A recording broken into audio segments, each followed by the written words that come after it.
وزاره الداخليه نزلت السبب بتاع القبض على شاكر. سبب القبض ان هم لقوا معاه سلاح بدون ترخيص، معاهم كميات من المواد الممنوعه اللي انا قلت لكم عليها بتاعت مداهم برضه. والتهمه اتوجهت لكل البلوجرز اللي اتمسكوا برضه، وهو نشر الفيديوهات اللي بتتعدى على القيم الاسريه والمبادئ بتاعت المجتمع المصري. شاكر كان فاتح امبارح لايف الساعه 11 يقول فيه انا ما حدش يقدر يمس شعره مني، كل اللي اتمسكوا دول حاجه وانا حاجه ثانيه. الساعه 1 كان تم القبض عليه، مفيش حد فوق القانون. واضح كده ان حمله التطهير بتاعت البلوجرز دي السبب الاول بتاعها هو ان الدوله عايزه تصلح القيم بتاعت المجتمع، عشان كل اللي انت كنت بتشوفهم دول كانوا بيقعدوا يقولوا لك انت عارف هتحط الشهاده فين، والتعليم ما بياكلش عيش، وان الشهادات مالهاش لازمه. اعتقد بعد كل اللي انت شفته ده السوشيال ميديا مش اداه مربحه خالص، نهايتها زي ما انت شفت كده للبلوجرز فضيحه. اظن دلوقتي انت عارف هتحط الشهاده فين، هتحطها في السي في وتروح تقدم في شركه وتشوف مستقبلك بقى، وتسيبك من كل التفاهات اللي انت شفتها دي الطريقه اللي كل الناس اتربت عليها، لان في الاول وفي الاخر العلم هو اللي هيوصلك للمجد، وعلى الاقل هتشتغل بالحلال. لك ان تتخيل اصلا ان بعد كل البلوجرز اللي اتمسكوا دول طلع رئيس لجنه الاتصالات في مجلس النواب اصلا بيقول لك ان 75% من المستخدمين بتوع مواقع التواصل الاجتماعي اللي كانوا بينشروا محتوى سيء اختفوا، خافوا ان هم يتمسكوا هم كمان. تحيا مصر. وحشتوني كتير جدا جدا جدا. عاملين ايه؟ طبعا النهارده فيديو مختلف كده شويه. اول حاجه صباح الخير. تمام. طبعا بصور الفيديو ده، تمام، بصور الفيديو ده الساعه 7 الصبح. تمام. اول مره تشوفني، اول مره انت تعرفني، اشترك في القناه واعمل لايك على طول. النهارده هتكلم عن قضيه مهمه جدا، قضيه شاكر وسوزي الاردنيه. تمام. تم قبض لشاكر اسمه ده شاكر محظور دلوقتي. لسه تقريبا امبارح. تمام. حصل الموضوع ده. تمام. يلا بينا نبدأ. اشترك في القناة واعمل لايك. يلا بينا نبدأ طبعا الحلقة. تمام. الحلقة كده الناس مهتمة قوي. تمام. اشترك في القناة واعمل لايك يا زميلي. يلا بينا نبدأ. يلا بينا طبعا يا جدعان. يلا شوف بقى أول فيديو. تمام. لقضية شاكر محظور دلوقتي. تمام. اتقبض عليه في كافيه للأسف. يلا شوفوا اللي حصل معاه. يلا بينا. القبض على البلوجر محمد شاكر في أحد الكافيهات في القاهرة الجديدة. صلوا على النبي عليه الصلاة والسلام وتعالوا أقول لكم التفاصيل. من ساعات قليلة قوات الأمن نفذت أمر ضبط وإحضار ضد شاكر محظور دلوقتي بعد ما تم رصده في كافيه شهير في مدينتي. المصادر أكدت إنه ما قاومش وتم اقتياده بهدوء وسط حراسة مشددة. التهم المتوجهة ليه بلاغات رسمية بتتهمه بنشر محتوى خادش والتربح بمبالغ ضخمة من الهدايا والبث المباشر من غير ما يسدد ضرائب، وكمان في كلام عن شبهات غسيل أموال. الغريب إن شاكر كان طالع لايف قبلها بساعات بينفي أي كلام عن القبض عليه، وقلب الحرف أنا رقم 1 وهقاضي كل حد يسيء ليا. بس الظاهر ان الواقع كان بيجهز له مفاجأة من العيار التقيل، وتحول من شاكر محظور دلوقتي لشاكر محبوس دلوقتي. السؤال بقى، تتوقع مين اللي عليه الدور بعد شاكر؟ شاكر تم في سلاح، عنده سلاح، مخدرات، وبلاوي سودا كتير قوي. تمام. طبعا ربنا معاه. اول حاجة يعني انت مش عارف بفلوسك الفلوس دي يا جدعان. التيك توك المفروض، تمام، ده المفروض يعني. تمام. في فلوس بس يعني ايه، يعني ما انا صح كده ايه مصدرها مش عارف فين هي. مصدر الفلوس بتاع التيك توك. تمام. مش عارف بقى مين يدي الفلوس ديت او مين الشخص، بس الشخص ده يكون فين، او يكون برا مصر ولا جوه مصر، احنا مش عارفين حاجة دلوقتي.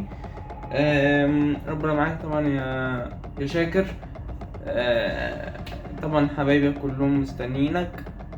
كله ترند الفيديو ده، انت كلها ترندات. كله بيتكلم عن شاكر وعن سوزي وعن المداهم وعن علي قمر وعن على اي منصة. يا ربنا معاهم يا رب.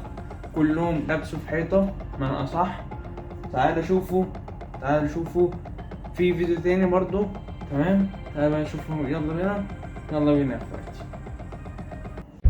الداخليه نزلت السبب بتاع القبض على شاكر. بسبب القبض ان هم لقوا معاه سلاح بدون ترخيص، معاهم كميات من المواد الممنوعه اللي انا قلت لكم عليها بتاعت مداهم برضه. والتهمه اتوجهت لكل البلوجرز اللي اتمسكوا برضه، وهو نشر الفيديوهات اللي بتتعدى على القيم الاسريه والمبادئ بتاعت المجتمع المصري. شاكر كان فاتح امبارح لايف الساعه 11 يقول فيه انا ما حدش يقدر يمس شعره مني، كل اللي اتمسكوا دول حاجه وانا حاجه ثانيه. الساعه 1 كان تم القبض عليه، مفيش حد فوق القانون. واضح كده ان حمله التطهير بتاعت البلوجرز دي السبب الاول بتاعها هو ان الدوله عايزه تصلح القيم بتاعت المجتمع، عشان كل اللي انت كنت بتشوفهم دول كانوا بيقعدوا يقولوا لك انت عارف هتحط الشهاده فين، والتعليم ما بياكلش عيش، وان الشهادات مالهاش لازمه. اعتقد بعد كل اللي انت شفته ده السوشيال ميديا مش اداه مربحه خالص، نهايتها زي ما انت شفت كده للبلوجرز فضيحه. اظن دلوقتي انت عارف هتحط الشهاده فين، هتحطها في السي في وتروح تقدم في شركه وتشوف مستقبلك بقى، وتسيبك من كل التفاهات اللي انت شفتها دي الطريقه اللي كل الناس اتربت عليها، لان في الاول وفي الاخر العلم هو اللي هيوصلك للمجد، وعلى الاقل هتشتغل بالحلال. لك ان تتخيل اصلا ان بعد كل البلوجرز اللي اتمسكوا دول طلع رئيس لجنه الاتصالات في مجلس النواب اصلا بيقول لك ان 75% من المستخدمين بتوع مواقع التواصل الاجتماعي اللي كانوا بينشروا محتوى سيء اختفوا، خافوا ان هم يتمسكوا هم كمان. تحيا مصر.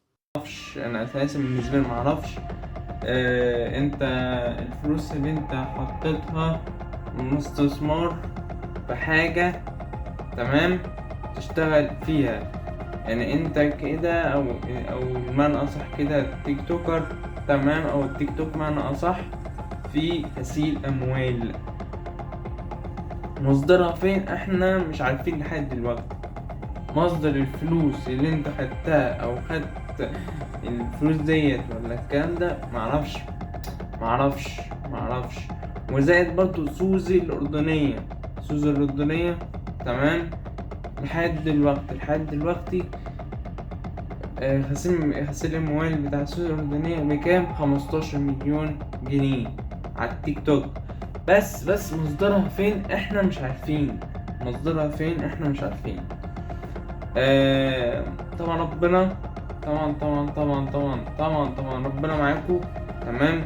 ولو ده فعلا لو معاكم انتوا دليل او معاكم انتوا حاجه تعمل او انتوا مش عارف اقول لكم ايه الصراحه، ما اعرفش اتكلم. انا مظلوم لحد دلوقتي. التيك توك مصدر غسيل اموال على التيك توك. ازاي بجد؟ يعني انا دلوقتي مستغرب. ده ازاي؟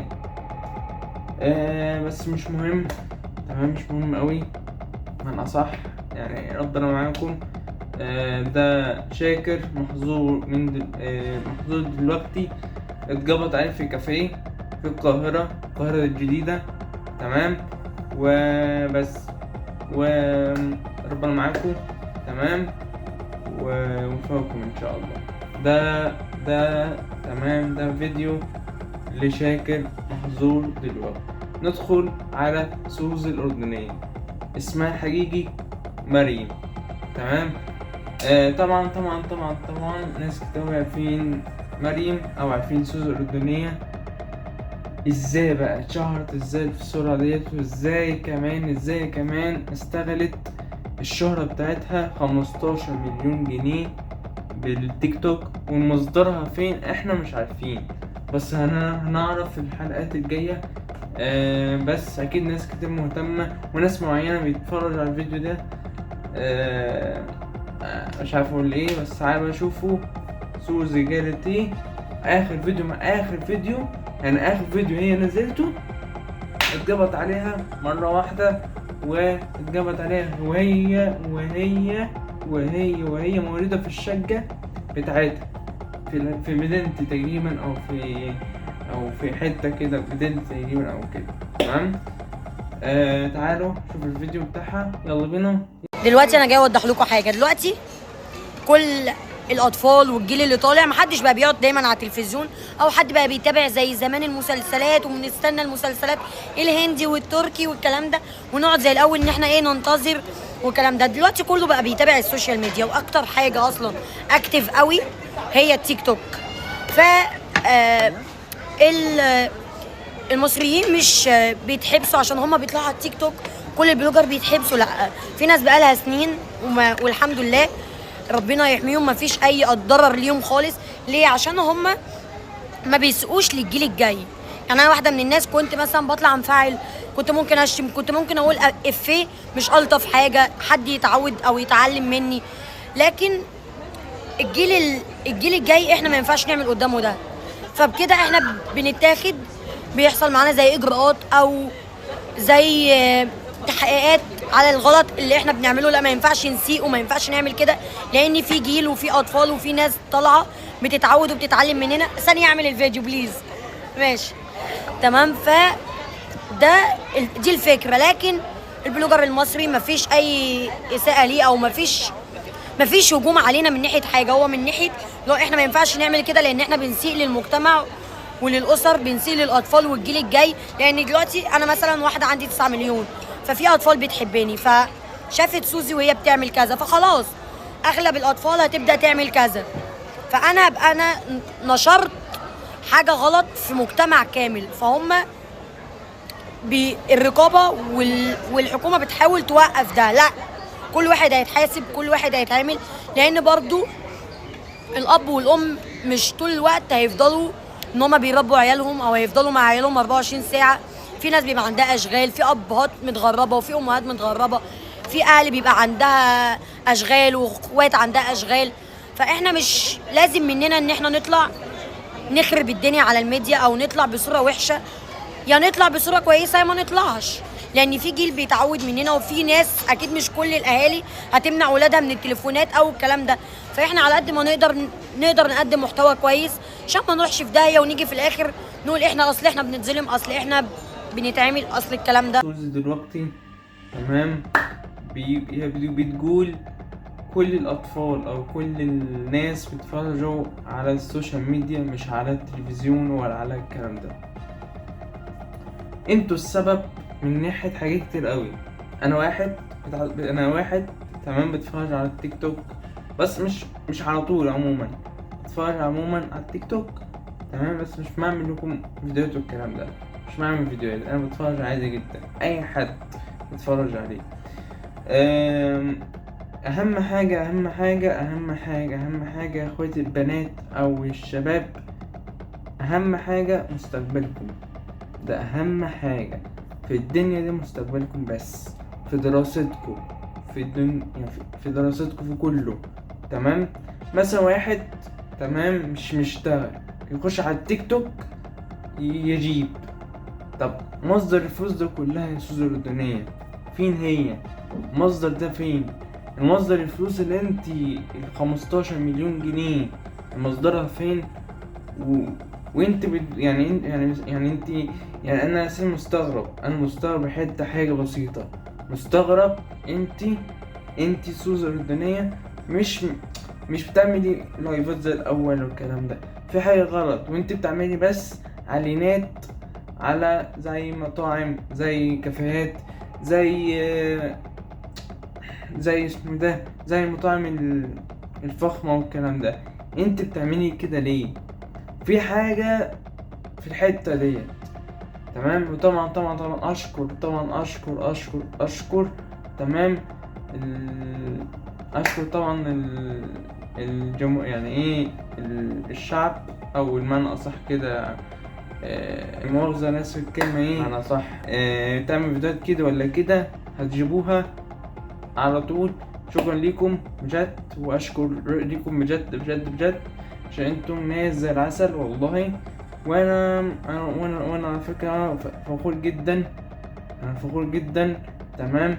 البلد ديت لازم فوق راسنا تمام. تحيا مصر فعلا. بس كده يعني سوزي بتقول احنا كلنا نروح في داهية. هي اساسا بعد الفيديو ده راحت في داهية معاها تمام، او مع شاكر او مع كلام. انا اول مرة اقسم بالله اول مرة اسمع شاكر، او انا اسمع عنه، بس عمر في حياتي ما شفتش فيديو ليه او لايف ليه اساسا تمام.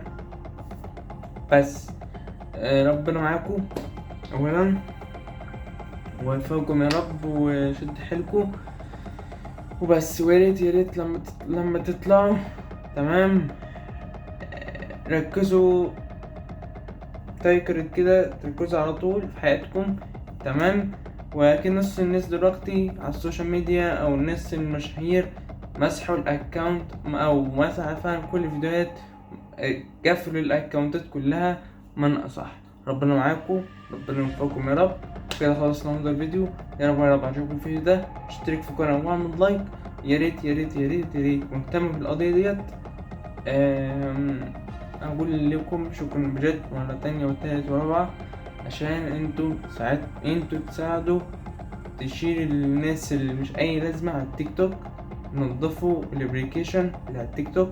شكرا ليكم وبس كده، وبحبكم جدا والله، يعني انتوا ناس زي العسل. وشكرا لكم مرة تانية. يلا اشتركوا في القناة وعمل لايك. مع السلامة يا اخواتي.